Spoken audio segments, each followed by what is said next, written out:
Bom dia! Muito bom dia, seja bem-vindo ao seu programa Manhãs da TV, um programa que eu acompanho sempre de segunda a sexta-feira. Exatamente, estamos muito contentes por fazer parte da vossa manhã, tanto eu como a Sara e toda a equipa do Manhãs da TV. Estamos todos os dias de segunda a sexta-feira e você é o nosso convidado de honra. Temos temas espetaculares, convidados tremendos e histórias impactantes para si.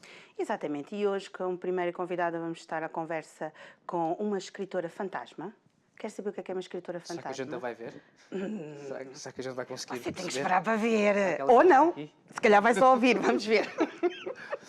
E depois, o que é que nós vamos ter? De seguida, nós vamos ter Nossa querida Bárbara Dias. Bárbara Dias. Ela não vai estar aqui connosco, mas ela deixou uma rúbrica que nos vai ajudar imenso. Adoro ver a Bárbara Dias. Acho que muita gente a conhece e a adora. Ela é fantástica, Sim. é uma psicóloga tremenda. E vamos ter uma rúbrica com ela a seguir à nossa primeira convidada. Exatamente, que se trata de como estudar melhor. E depois vamos terminar com o nosso querido chefe Júlio, ele que nos vai falar acerca de uma remodelação do espaço de bacalhau que ficou top 5 estrelas. Por acaso eu não sabia dessa remodelação, portanto até estou curioso para saber. Temos o que foi ver feito. tudo. Exato. Exatamente. E agora então nós vamos dar início à nossa conversa aqui com a nossa Ghostwriter. Será que você vai ver? Temos aqui connosco a Manuela Pereira. Manuela, muito bom dia. Bom dia, Bom dia, Manuel. olá, bom dia. Ghostwriter é só de nome, pelos vistos. É de nome. Eu tenho, como eu costumo dizer, tenho carne e osso, prosa e poesia. É assim que eu me apresento. Carne e às osso, vezes. prosa e poesia. Cá estou eu em carne e osso, em prosa e poesia. A Manuela já tem muitas obras escritas, não só como ghostwriter, mas também como escritora no seu próprio nome. Mas para quem não conhece e para quem não sabe o que é uma ghostwriter? Ok. É como o nome em português diz, é escritor fantasma. É aquele género de escritor que escreve livros, mas que não os assina. E isto dá quase outro livro, este assunto. Porque a questão é que quando alguém me contrata para eu escrever a obra, eu obrigo-me a estar em sigilo absoluto para respeitar os direitos de autor, que jamais são meus, são sempre da pessoa que me está a contratar. Portanto, se o Zé me contrata para eu escrever um livro, eu nunca poderei revelar que o Zé me contratou para escrever o livro e no final, quando o livro está pronto, eu entrego a obra e, assim como apareci, desapareço. Portanto, eu entro e saio de cena sem ninguém saber da minha existência, a não ser o próprio autor que está a trabalhar comigo durante algum período de tempo. E porquê o gosto por esta área de ser uma escritora fantasma? Eu escrevo desde miúdo. Eu lembro-me que a primeira vez que comecei a escrever, não de forma profissional, mas a escrever como quase uma terapia, devia ter uns 11 anos. A minha madrinha ofereceu-me um diário e a partir dessa altura eu nunca mais deixei de escrever. Portanto, eu comecei a escrever aos 11 um diário, o diário que começou a ser anual, começou a ser semestral e trimestral, que precisei de comprar mais para continuar a escrever. E lembro-me, na altura ainda bastante jovem, de perceber que a escrita era uma espécie de catarse. Eu conseguia ser eu própria quando estava a desabafar nas folhas e percebi o poder que a escrita tem para o nosso equilíbrio emocional. Com o tempo, eu enverdei, dei aulas, fiz jornalismo, mas com o tempo percebi que a escrita tinha que estar sempre presente para eu conseguir colmatar alguns processos emocionais que eu própria sentia. Eu acho que isto é transversal a toda a gente, mas quem escreve percebe-se disto mais facilmente. Todos nós, quando escrevemos, mesmo quem está lá em casa, quando começamos a escrever, conseguimos perceber aquilo que eu chamo de autoconhecimento. Nós começamos a perceber até as partes mais escondidas que existem dentro de nós. As palavras têm esta magia. E com o tempo eu percebi que eu tinha que continuar a escrever. E eu sempre me inclinava para escrever histórias das outras pessoas. Nunca as minhas histórias ou as minhas fantasias. Eu necessitava de escrever as histórias das outras pessoas. E mesmo os livros que eu tenho em meu nome, assinados por Manuela Pereira, foram livros que relatam histórias de outras pessoas. Nunca romances ou thrillers ou ficção. Nunca. Foi sempre histórias. Histórias com factos verídicos, não é? Histórias, biografias, histórias reais. Exato. Dá-me prazer, completa-me, aprendo, cresço quando as pessoas me contam as suas histórias e eu tenho que vestir a pele delas para conseguir explicar tudo aquilo que elas viveram. Isso deve ser, entendo as vantagens, porque até teve-nos a falar em off, que existem muitas pessoas que têm histórias fantásticas para compartilhar, mas não têm capacidade de escrever um livro, certo. Simplesmente não são inclinadas para isso. E então ter alguém como a Manuela, que chega lá e eu faço o trabalho por si, mas depois ao mesmo tempo deve ser complicado porque aquilo também está um pedacinho de si, naquele livro. É porque eu costumo dizer aos meus mentorados, às pessoas que me procuram para a mentoria, que quem quiser ser um escritor fantasma tem que aprender, a primeira coisa que tem que aprender e dominar é uma palavra: desapego. Tem que desapegar do processo do livro, da escrita, das personagens, de tudo. Não pode haver ligação absolutamente nenhuma, a não ser a ligação emocional que eu tenho que criar com o autor para conseguir entendê-lo. Eu tenho que me aproximar, tenho que entrar dentro do coração daquela pessoa para conseguir expressar aquilo que ela sente. Mas mesmo esta ligação tem que ser controlada. Porque eu não me posso envolver emocionalmente com nenhum autor. Apesar de que choro, rio e às vezes trago determinadas coisas comigo porque eu também as vivi. E isto aqui é que é complicado, não é? É quando nós vivemos uma situação como aquela que nos estão a contar e depois nós não podemos estar a escrever a pensar naquilo que nós sentimos, mas naquilo que a pessoa sente. Portanto, o desapego é importante e desde que consigamos fazer este exercício, é fantástico ser escritor fantasma. E quanto tempo é que demora mais ou menos a escrever uma obra, uma biografia, neste caso, de Ghostwriter? Eu tenho muita disciplina. A minha profissão ensinou-me a ser consistente e disciplinada. E com base nesta disciplina, eu em meio ano consigo terminar uma obra. Claro que também depende do autor, não é? Se o autor for preguiçoso ou não acompanhar o meu ritmo, fica mais difícil eu cumprir os 6 meses de trabalho. Mas se o autor seguir o meu ritmo, meio ano. Chegou a ganhar um prémio, que foi em 2022, o prémio Júlio César Andrino, na categoria Literatura Ghostwriter. Ghostwriter. Como é que então, se você é uma Ghostwriter e você não sabe o seu nome, como é que eles sabem e podem lhe atribuir o prémio? Desculpa, eu passo a expressão, mas eu ponho-me a jeito. Ou seja, o que é que acontece com esta profissão? Muitas pessoas que praticam o ghostwriting já têm outra profissão. Isto é, um jornalista que quer ganhar um extra, então o que é que faz? Faz trabalhos pontuais de ghostwriter, ou seja, alguém que quer escrever um livro, normalmente figuras públicas, porque os jornalistas aliam-se muito às figuras públicas, e ele faz aquele trabalho porque é pontual. Portanto, vai fazendo ao longo da sua profissão. Mas eu abdiquei de toda a minha área profissional para me dedicar a esta. Okay. Portanto, a minha consciência de que se eu quiser ganhar dinheiro e se quiser realmente fazer desta profissão a minha profissão, eu tenho que me divulgar, tenho que me promover e tenho que me assumir. Se formos aos Estados Unidos ou ao Brasil ou até a França, nós vemos ghostwriters. Há agências de ghostwriters. Ok. Como uma área profissional. Em Portugal, não. Em Portugal é mais... Não é terrível. Ok. É terrível, porque as pessoas até já levantaram a questão de isto ser ético ou não. Até que ponto é ético a pessoa a lançar o livro, assinar o livro, quando não foi ela que o escreveu? E eu estou sempre a tocar na mesma tecla. A ética tem a ver com o direito de autor. E o direito de autor reside, sobretudo, na história, na ideia. Eu, se não me derem a ideia, não escrevo aquele livro. Okay. Eu, ao longo do trabalho de ghostwriter, o autor diz: não quero isto assim, quero assado, não é assim, Manuela, vamos voltar a fazer de outra maneira. Portanto, eu não sou tão livre assim como se pensa. Portanto, lá está, esta questão de ética depois é um assunto mais complexo, mas em Portugal esta é a mentalidade. Portanto, nem ética existe numa profissão destas, quando na verdade os direitos de autor não são meus, não é? Tudo me chega. Quando nós pensamos neste processo de criação, não é? Sim. Precisa de estar num sítio especial para poder criar? Ou não? Eu já faço isto há 10 anos. E eu já faço isto de forma quase tão mecânica que já basta-me colocar uns fones nos ouvidos que eu já escrevo em formato. Sim, basicamente é isto. Eu no início tinha alguma dificuldade, a minha dificuldade era mais com o tempo, como é que eu vou gerir o meu tempo e como é que eu consigo produzir de forma fluida durante este período de tempo, mas com a técnica, com o tempo, com a experiência, com a consistência, acabamos por sermos nós o veículo do trabalho e não ao contrário. Portanto, eu às 8h30 da manhã, quando me sento no computador, que eu às vezes escrevo mais de 9 horas por dia, quando me sento no computador às 8h30 da manhã, eu meto uns fones, ou se a sala estiver cheia de pessoas, ou se estiver num café, e consigo escrever, porque me consigo abstrair do que está à minha volta. Já. Mas há pessoas que não. Mas tem que ser muito disciplinado. Muito, muito, conseguir muito. abstrair. Às vezes dizem-me, tenho um bloqueio.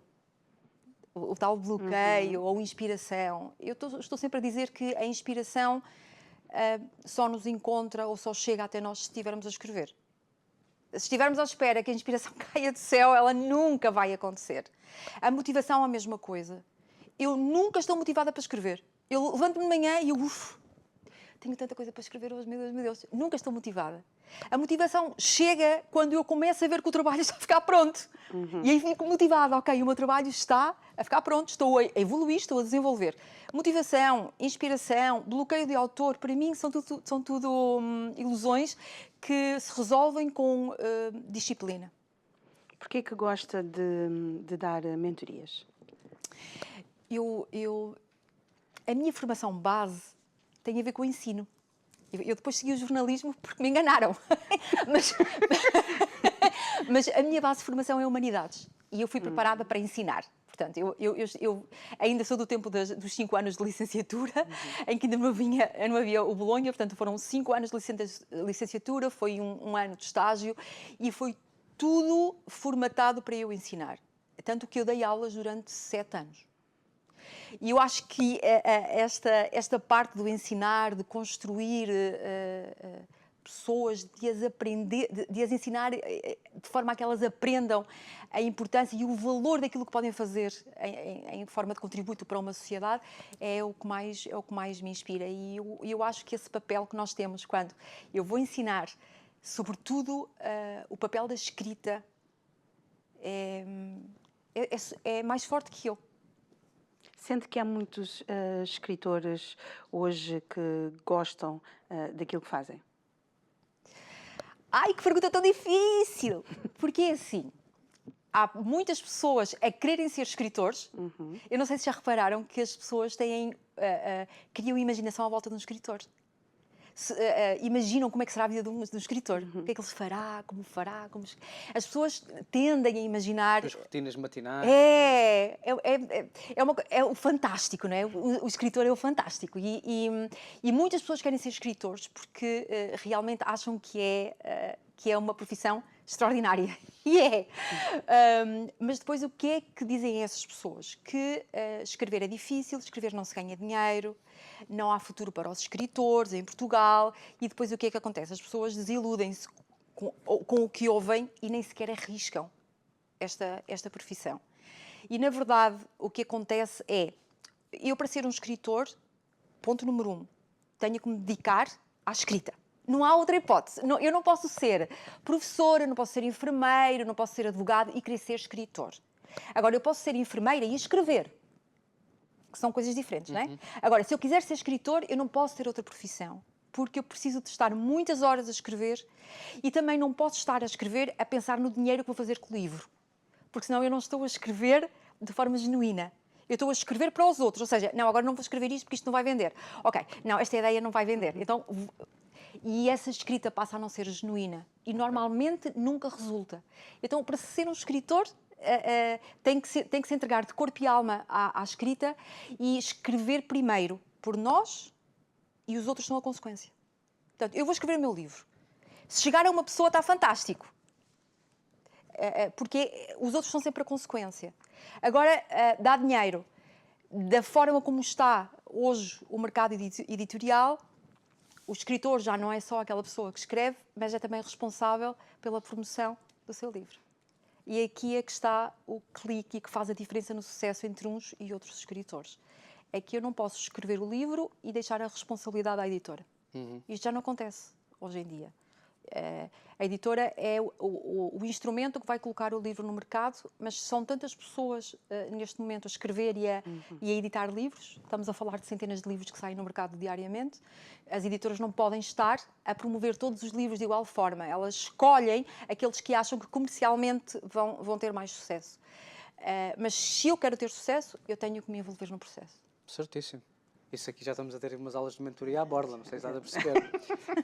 Em relação às pessoas que têm entrado em contato consigo para escrever as suas histórias, e você como ghostwriter fez esse papel, como é que tem sido o feedback quando as pessoas recebem o livro e leem, e porque, lá está, isto é um trabalho partilhado, como é que elas sentem? Qual é o feedback que elas lhe dão?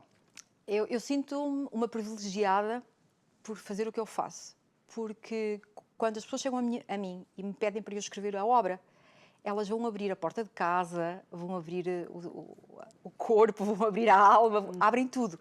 Porque se eu estou a escrever uma biografia, elas não podem ter segredos para mim. Ou a biografia não será verdadeira, não é? E eu costumo dizer que uma história, para ser história, tem que ter verdade. Porque senão não é uma história. É qualquer coisa ali parecida, mas não é. E, portanto, eu sou uma privilegiada neste sentido, porque as pessoas chegam a mim com expectativas muito altas. Querem o livro, não é para, a maior parte das vezes nem é para ganhar dinheiro, é para deixar um legado à família. Eu tive pessoas que quiseram escrever livros só para os familiares compreenderem o que lhes ia na alma em determinados períodos da vida. E essas pessoas, e porque escrever dói, e sangramos a escrever, e não sou eu que estou assim, a pessoa que está a contar a história passa por processos de luto que às vezes pensava que já estavam resolvidos. Só que quando se sentam à minha frente e eu começo a fazer perguntas para entender e conseguir escrever, porque falar não é a mesma coisa que escrever, e a pessoa que está a ler tem que cheirar, tem que sentir, se está frio tem que se arrepiar, se está calor tem que transpirar, ou seja, eu quando estou a ler tenho que encontrar nas palavras a sensação física, as pessoas têm que me contar tudo. Portanto, quando o livro fica pronto, depois de um processo de 6 meses em que a pessoa chorou, riu, me contou e disse: Manuela, por favor, isso não vamos colocar, já me arrependi. E depois eu tenho que voltar a entrar na cabecinha deles e explicar-lhes que é errado tirar, que faz parte da história, ou seja, quase um processo psicológico. E no fim, quando o livro sai, e vejo a plenitude no olhar daquelas pessoas e o agradecimento, porque eles às vezes dizem: Manuela, obrigada, mas é uma obrigada tão profundo que mexe connosco. Portanto, a sensação dessas pessoas é sempre de gratidão. Elas ficam gratas pela oportunidade de terem podido contar a história e de alguém o ter feito em nome delas. Porque se não fosse eu ou outro ouço qualquer, elas nunca conseguiriam ter tornado realidade. Vemos que isto é uma profissão que traz muita adrenalina. Traz! Não é? Mexe com todos os sentimentos, Sim, não é verdade? sim. E é preciso ter um pulso firme, não é? Para pegar um projeto como este e seguir até... E sem juízos de valor, Zé. Porque às vezes... Vamos supor que aquela pessoa... Há uma pessoa que me está a contar a história de vida, violou... Vou exagerar, mas violou alguém. E faz parte da história e quer falar da história até como uma forma de pedir perdão ou enfim. Se eu fizer juízos de valor ou tiver juízos de valor em relação à pessoa que me está a contar, eu nunca vou conseguir escrever. Portanto, eu não posso julgar, não posso desviá-los da forma como estão a contar, não posso interferir de maneira nenhuma na história. E isto não é fácil. Porque já me contaram histórias que eu não concordava nada com as coisas, não é? E não é nada comigo. Teve que colocar isso Manuela, no bolso. tens de escrever, sim. Deixa-te lá de coisas. Pois. Como é que consegue equilibrar as suas emoções nessas alturas? Faz-me perguntas tão Faz difíceis. perguntas difíceis. É melhor não olhar para ela muito nos olhos. Quanto mais olhar, mais perguntas difíceis vão ser.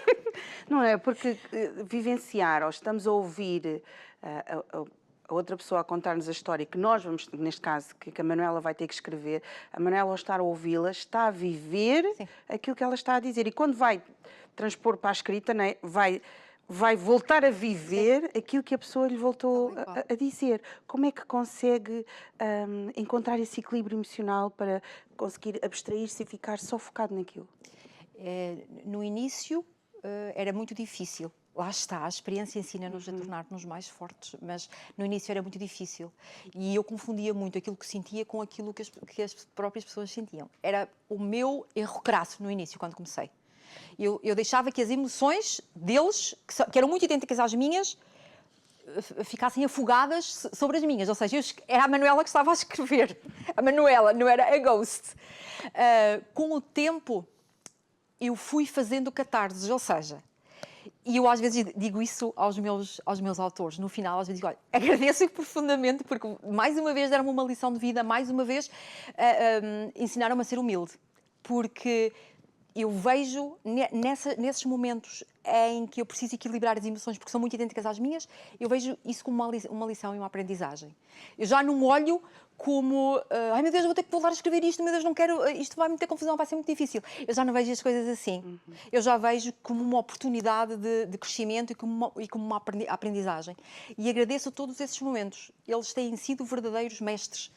Portanto, qualquer ghostwriter passa por essas fases, até chegar, digamos, à plenitude, se é que podemos dizer assim, da escrita, não é? Sim. Portanto, é passo a passo até conseguir encontrar o seu equilíbrio Sim. para escrever na plenitude. Sem dúvida, é isso mesmo. E um bom ghostwriter, não é? Porque lá está, há de tudo no mundo, não é? Mas um bom ghostwriter passa por estas fases até ao momento em que não está imune, mas controla o processo. Porque o pior que pode acontecer é não controlarmos o processo. E, portanto, eu no início, reparava muitas vezes que fugia-me ao controle a situação. E quantas vezes eu adiei entrevistas com os autores porque ainda não estava preparada para...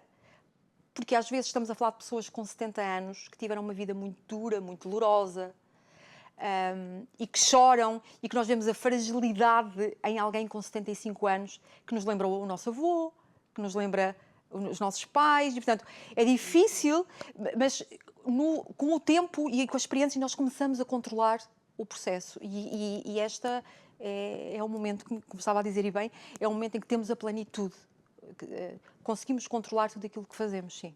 É uma profissão bonita. É extraordinária. Às vezes dizem-me, vês-te a fazer outra coisa? Eu já não consigo ver fazer outra coisa, não consigo, não consigo. Era a minha pergunta que eu ia ter. Não consigo. Não consigo porque eu queixo-me, é verdade, quem me está a ouvir agora, é verdade, eu queixo-me, estou cansada, estou exausta, já não aguento mais. Tenho momentos assim. Vou parar, vou largar isto durante um tempo, mas não consigo. Porque me faz falta. E, portanto, não sei fazer outra coisa neste momento. Mas acaba por mostrar um pouco também as suas emoções, ou seja, a pessoa também consegue ver, ok, é humana, não é só agarra e escreve, não, é humana, também tem os seus dias menos bons, mas consegue fazer aquilo que lhe é pedido, não é? Eu não conseguiria fazer o trabalho que faço se não tivesse humanidade. É necessário. As pessoas que estão à minha frente não são robôs nem bonecos, são humanos, portanto, eu tenho que trabalhar com elas assim se quero ter o resultado final, como deve ser, que é o livro.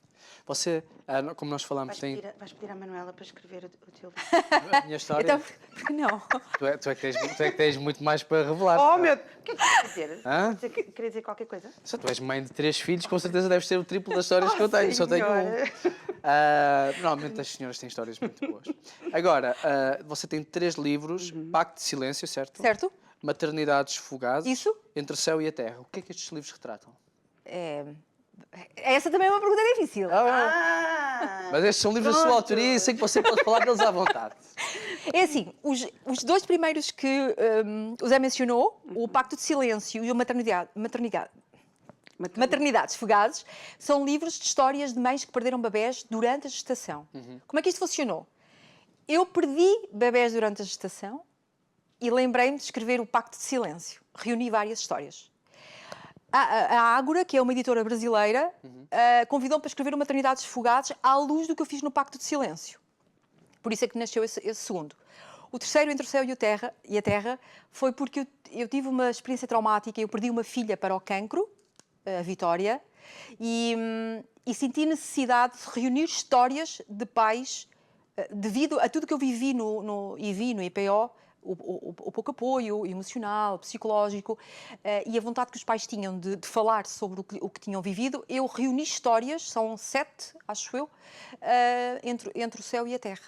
Não é a história da minha filha, é a história de pais que de alguma forma se cruzam com a minha história. Quem quiser encontrar estes livros, como é que pode fazer parte da A Minha Vida Dava um Livro é a editora que está por trás do Entre o Céu e a Terra. Portanto, contactando a Minha Vida Dava um Livro, eles fazem chegar.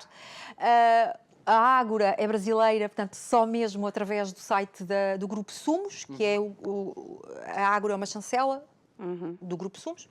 E o Pacto de Silêncio, penso que já não existe essa obra, porque era de uma editora chamada Papiro. Não sei se vocês ainda se lembram disto, Sim, mas a Papiro, entretanto, deixou de existir. Conhecida, sim.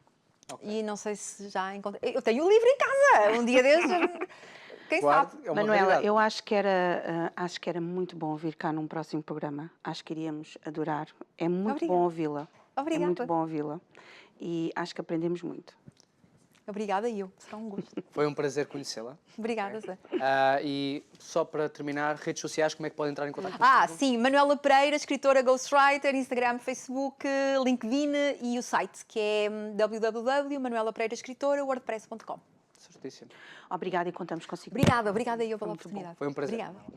E agora vamos estar com a nossa querida Bárbara Dias, a nossa querida psicóloga, que nos vai dizer como é que nós podemos estudar melhor. Vamos aprender com a Bárbara. Vamos ver.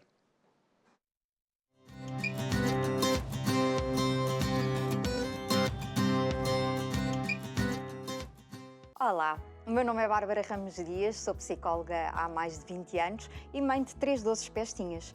E hoje estou aqui para vos falar sobre como ajudarmos os nossos filhos a estudar menos e a ter melhores resultados. Sim, é mesmo isso, estudar menos e ter melhores resultados. Então é assim, se nós conseguirmos perceber quais são os tipos de memória e estilo de aprendizagem que eles têm, eles vão conseguir estudar de forma mais simples. O que é isto? É a forma como nós decoramos as nossas palavras, é como nós aprendemos da melhor forma. Então nós podemos ser visuais, auditivos ou sinestésicos. O que é que isso quer dizer? Que aprendemos através daquilo que vimos, aprendemos através daquilo que ouvimos ou através daquilo que sentimos. E muitas vezes perguntam-me assim, pois é, e como é que eu sei isso? Basta fazermos um teste, uma coisa rápida e nós conseguimos perceber. O importante é saber como é que ele é e como é que nós podemos explicar qual a melhor forma de memorizar. Então, por exemplo, os visuais são aquelas crianças e aqueles adultos que conseguem estar horas e horas a estudar, que conseguem ter bastante tempo de concentração, que conseguem estar sentados numa secretária, basta ler e decoram. Portanto, para os visuais é muito simples estudar. Para os auditivos, a maneira mais fácil de estudar é gravar, por exemplo, no telemóvel ou num gravador, e ouvir a matéria várias vezes. Então é a forma mais fácil deles memorizarem. E depois para os sinestésicos, são aqueles mais difíceis. Então são as crianças mais irrequietas, aquelas crianças que não são capazes de estar quietas muito tempo, que estão sempre assim, que estudam em cima da cama, que estudam num sofá, que estudam no chão e que os pais dizem, mas como é que é possível? Ele não estuda nada, é impossível. Tem a televisão ligada e está a estudar, está no chão, está na janela. É isso mesmo. Então, os sinestésicos têm que sentir. Têm que ter prazer naquilo que fazem, têm que se divertir. Então, eu como sinestésica também percebi isso só na faculdade e a partir daí comecei a estudar de outra forma e a ter melhores notas. O que é que os sinestésicos têm que fazer? Primeiro, não podem estudar mais do que 40 minutos de seguida. Porquê? Porque senão o foco de atenção dispersa. Distraem-se com as moscas, com o calor, com o frio. Por exemplo, quando estão muito cansados, o que é que eles têm que estar a fazer? Fazer 2 coisas ao mesmo tempo. Imaginem, param ao fim dos 40 minutos, vão fazer alguma coisa física, não telemóveis, vão fazer abdominais, vão correr à volta da casa, vão andar de skate e depois então voltam a estudar. E aí vão vir com outra energia. E depois, quando estiverem a estudar, têm que estar a fazer 2 coisas ao mesmo tempo. E essas são aquelas crianças que têm que estar sempre com um lápis na mão e que os professores refilam, ou, por exemplo, que estão a ouvir os professores e que estão a escrever, decoram muito mais facilmente se estiverem a fazer 2 coisas ao mesmo tempo. Então não estranhem se os vossos filhos estiverem a ouvir os professores e a escrever. Estes meninos precisam de fazer 2 coisas ao mesmo tempo para conseguirem decorar. Por isso é que muitas vezes também estão a ouvir música ao mesmo tempo que estudam, estão a jogar à bola enquanto estudam. Para eles é muito mais simples fazerem esquemas e depois fingirem, por exemplo, que são professores ou fazerem dramatizações. É muito mais fácil, ok? Então, resumindo, podemos ter 3 estilos de memória e estilos de aprendizagem. Ou seja, visual, aprendemos através daquilo que vimos, auditivo, daquilo que ouvimos, ou sinestésico, daquilo que sentimos. E uma das características é, imaginem, por exemplo, eu peço para descrever o sol. Os visuais dizem, é amarelo, Bárbara. Os auditivos dizem, faz assim, que até queima. E os sinestésicos dizem, calor, praia, verão, divertir, os amigos. Então é o sentir, ok? Eu acho que isto vai-vos dar uma dica para ajudar a perceber mais ou menos quais são os pestinhas que vocês lá têm em casa.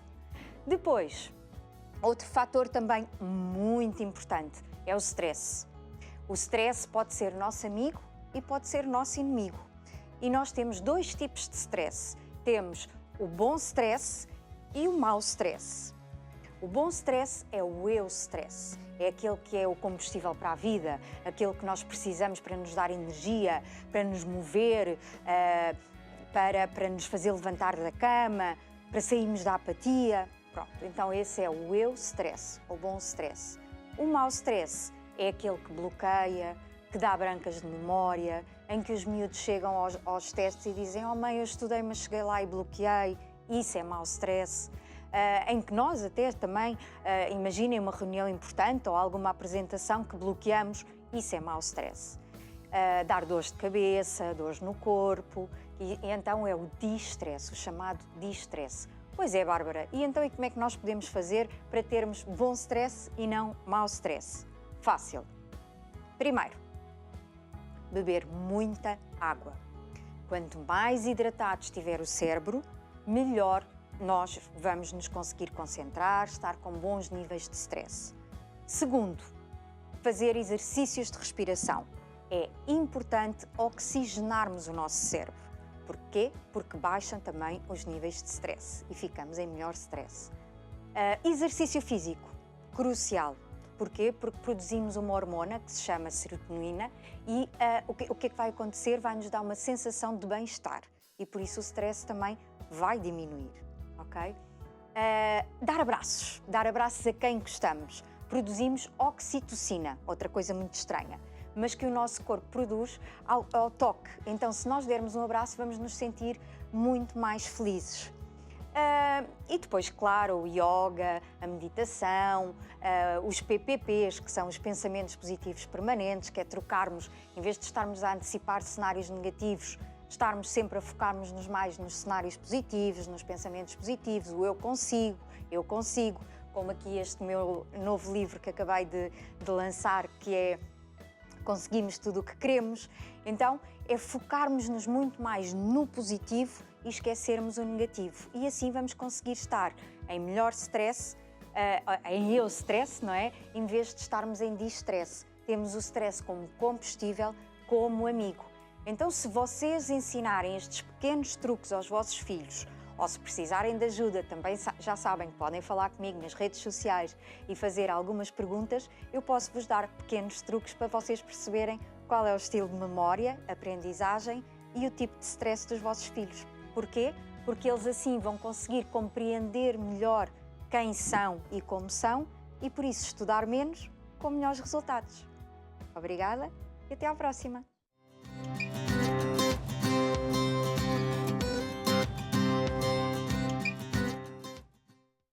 Maravilha esta rúbrica que tivemos com a Bárbara. Obrigada, Bárbara. Foi muito bom e nós Espetáculo. aprendemos coisas fantásticas. Portanto, nada de pôr as nossas crianças a mais de 40 minutos ali seguidinhos a estudar porque não é bom, tem que fazer uns intervalinhos. Às vezes também serve para nós, não é? Porque nós às vezes também precisamos de estudar certas coisas e às vezes estamos ali e estamos e a gente às vezes tem que fazer assim uns intervalos.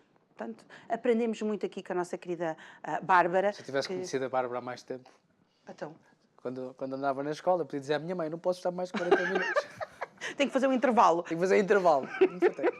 Mas vai ser muito bom. Aprendemos bastante sempre com a Bárbara e depois, quem sabe, não só nas rubricas, mas ela vir assim, também estar aqui mais vezes connosco e conversar connosco. Muito obrigada, Bárbara, e até uma próxima. E agora nós vamos estar com quem? Vamos estar agora com o chefe Júlio, Ora é verdade, bem. que nos traz novidades. Ele já é um convidado... Veterano aqui da casa. É um veterano aqui da casa, não é verdade? Nós temos que arranjar um sofá só para o chefe Júlio para quando ele vier, porque já vem tantas vezes. E terás-nos algumas novidades. E já está aqui connosco, chefe Júlio. Muito bom dia, seja bem-vindo ao programa. Bom dia, Eu é que tenho, de certa maneira, algumas saudades vossas, porque, como sabem, o programa que eu tenho convosco das dicas do chefe Júlio entra sempre no meio da vossa, Pois é. do vosso trabalho e, como tal, nós não estamos como agora aqui neste direto e portanto, é recíproco o facto de já não estar convosco há algum tempo, mas venho aqui hoje essencialmente para vos dar notícias. Boa. Traz sempre novidades, chefe Júlio. Não gosta de ficar muito tempo parado. Traz sempre alguma coisa nova para anunciar. Eu não venho anunciar nada, venho apenas dizer-vos que a remodelação do bacalhau trouxe ao de bacalhau uma nova filosofia de comodidade, digamos assim. Nós tínhamos um restaurante, e temos um restaurante, onde a qualidade e a forma do atendimento era reconhecido por todos.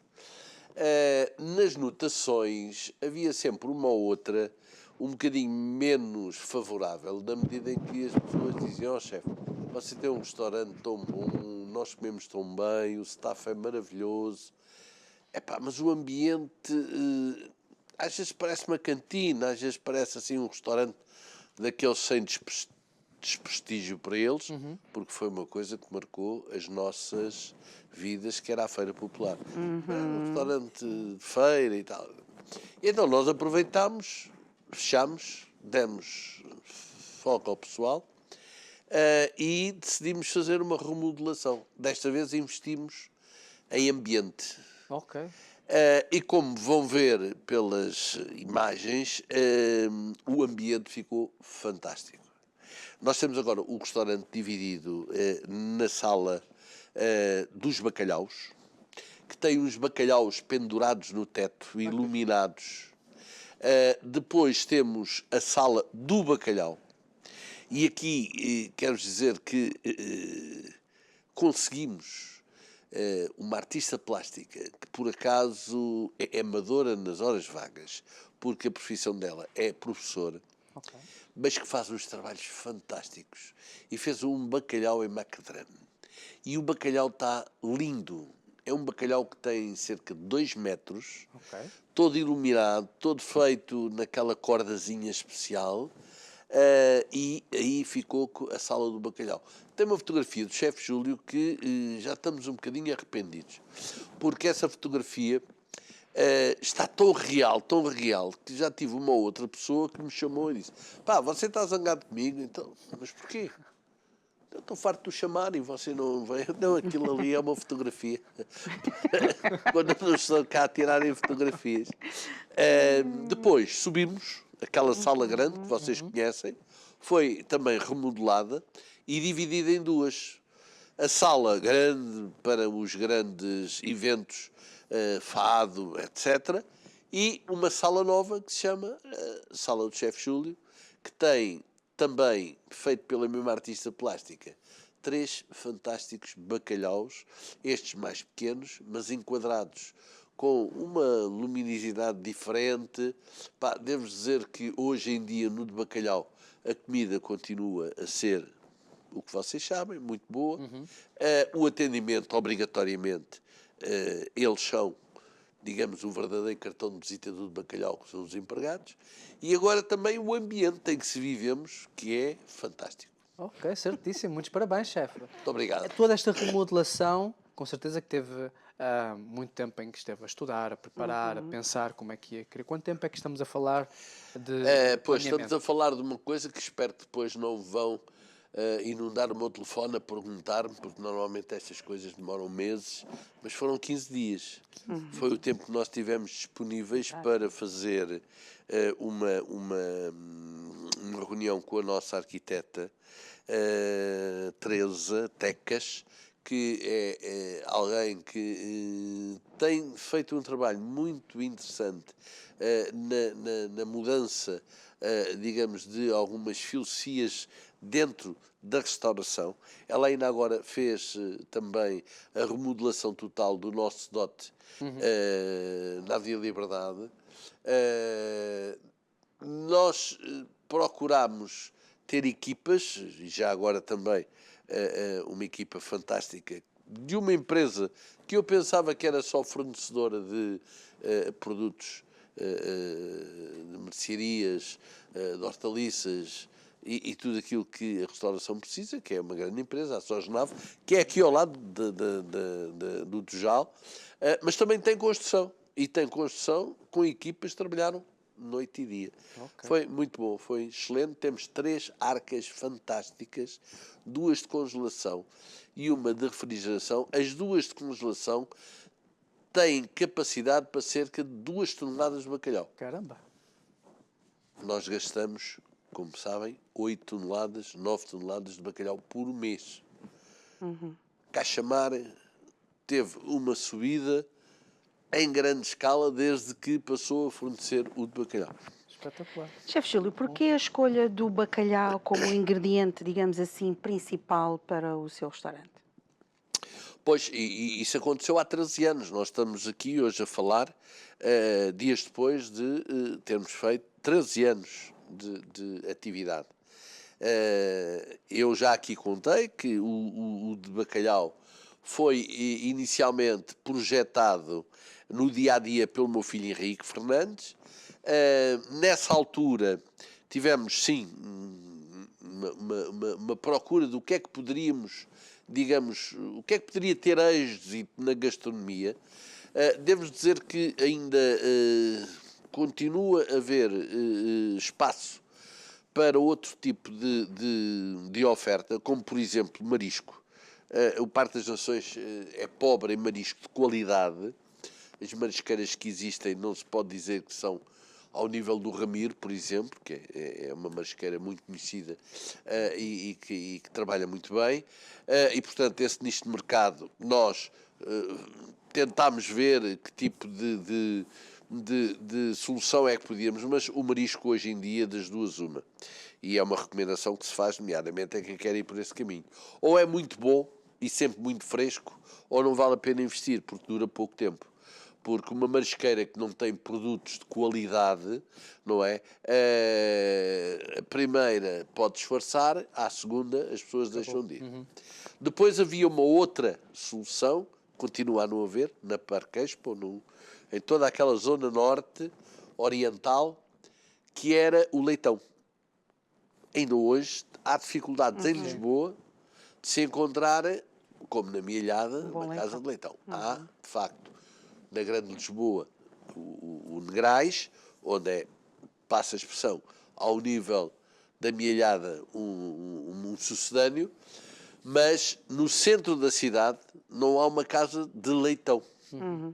De bacalhau havia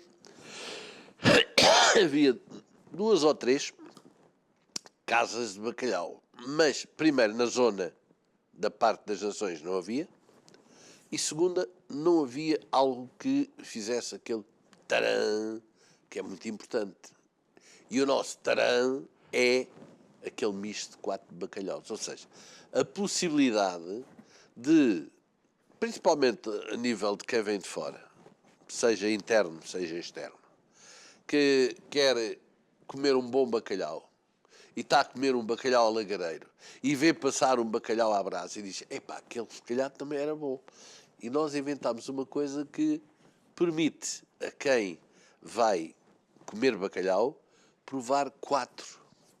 O bacalhau alagareiro, o bacalhau com natas, o bacalhau à brás, cada um de uma região, e agora o bacalhau. Inicialmente foi curiacos, mas às vezes as pessoas não aliavam, então a gente passou a chamar-lhe bacalhau à Chefe Júlio, que é o mesmo que nós inaugurámos aqui. Exato, aqui na Fizemos nossa aqui cozinha. a primeira vez essa experiência. E esse bacalhau resultou muito bem. Aliás, Ele é muito bom. eu fiz um programa aqui há algum tempo para o Boa Cama, Boa Mesa do Expresso, que me pediram para fazer um programa de formação de como é que nós poderíamos aliar a questão da inflação à questão da qualidade e da quantidade. E eu dei esse exemplo. O nosso bacalhau curiacos é um bacalhau que inicialmente era uma pasta de bacalhau com broa. E nós conseguimos, não aumentando preços, mas tirando um bocadinho à matéria-prima, acrescentando-lhe matéria-prima ao nível do bacalhau mais barata, que é a questão dos espinafres, do ovo cozido, da batata palha, e encontramos uma solução para o mesmo bacalhau que, por acaso, vem a ficar melhor, porque hoje é o prato mais vendido no de bacalhau, numa circunstância em que, com a broazinha por cima, com a alheira, que também deu muito trabalho, porque inicialmente nós tínhamos feito com farinheira. Exato. Quando viemos aqui era farinheira. Eu depois tive que tirar a farinheira e passar a pôr alheira, porque a farinheira, malandra da farinheira, roubava o gosto ao bacalhau. E, portanto, as pessoas comiam e sabia a farinheira. Agora, comem, têm o gosto do bacalhau, que é o que se pretende, e a broa, juntamente com a alheira, dá-lhe um toque exótico, se quiserem, mas muito bom.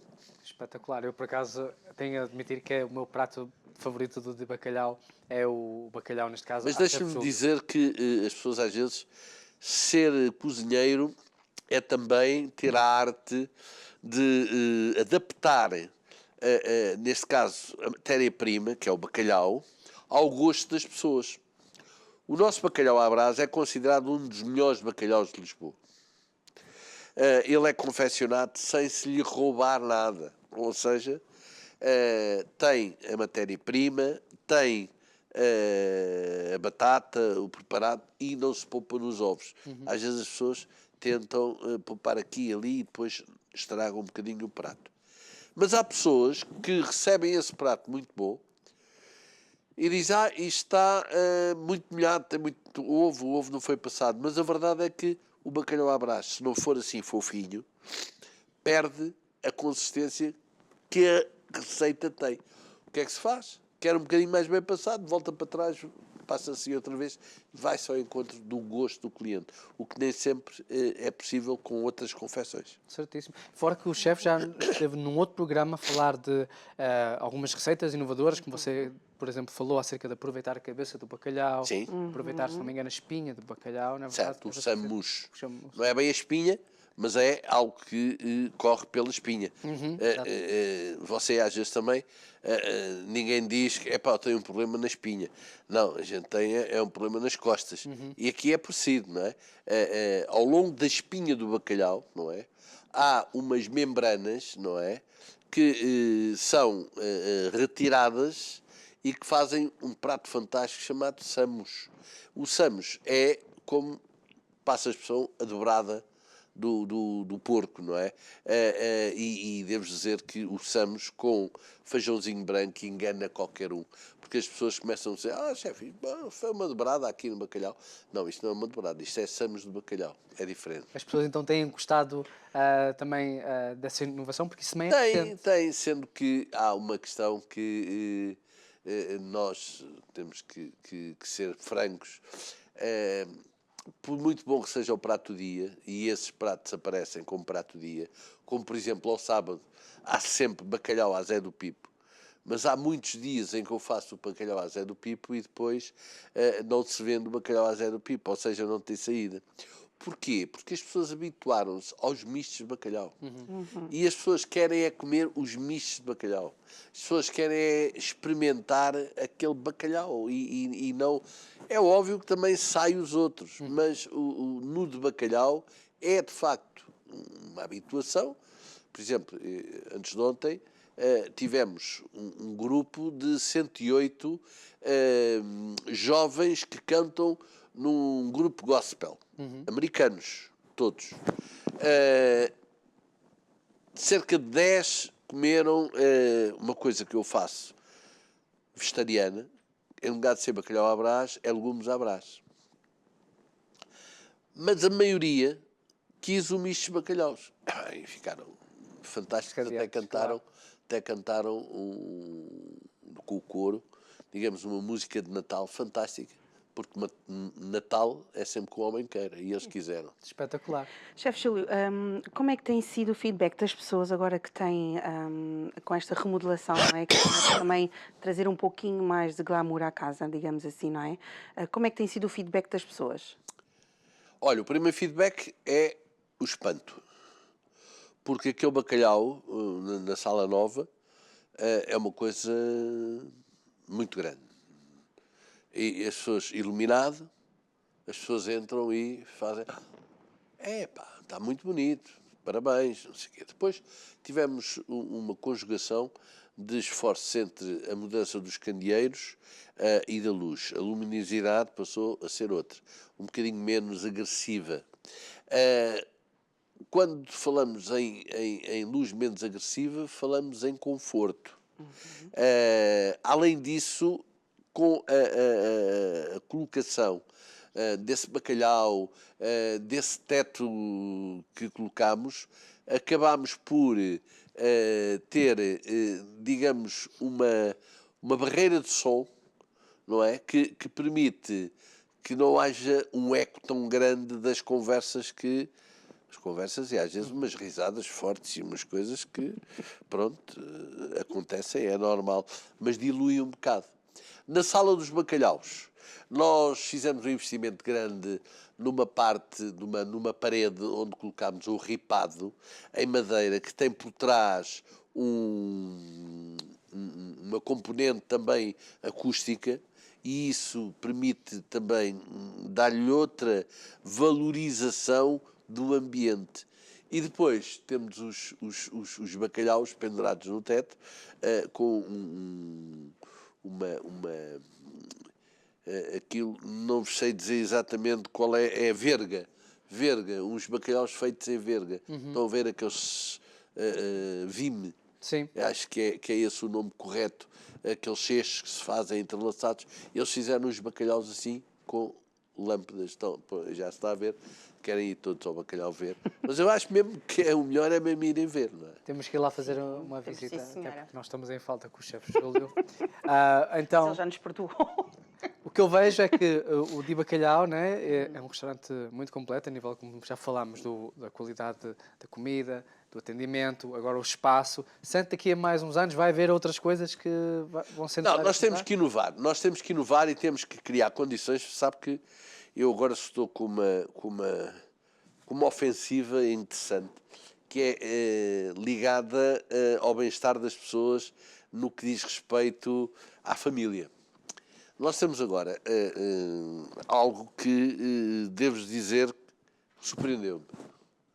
Mas surpreendeu-me de uma forma muito positiva, que é entregarmos a toda a gente que faz anos um diploma. O chefe Júlio declara, para os devidos efeitos, que no dia tantos do tal, fulano festejou aqui o seu aniversário. E como tal, e assim, as pessoas gostam daquilo. Além disso, estão a ver aqui as vossas lindas canecas da Manhãs na TV, e agora nós temos uma caneca do chefe Júlio, reservas, sendo que o que é que fizemos?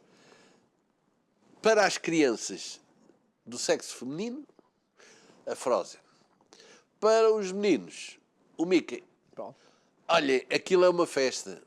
E já há pessoas que nos dizem que os filhos querem ir ao de bacalhau. Depois temos a outra vertente da esplanada, onde a nossa Mariusa trata os cães como se fossem pessoas, numa circunstância fantástica. Espetacular. Eu acho que você, sempre que acaba de assistir a um programa connosco, quando está o chefe Júlio presente, você fica a pensar, realmente eu tenho que ir ao Di Bacalhau. Já não vou lá há 2 dias, tenho que ir lá novamente. Tem que ir, Então, provar. e agora provar a tem que família. conhecer um novo espaço. Exatamente.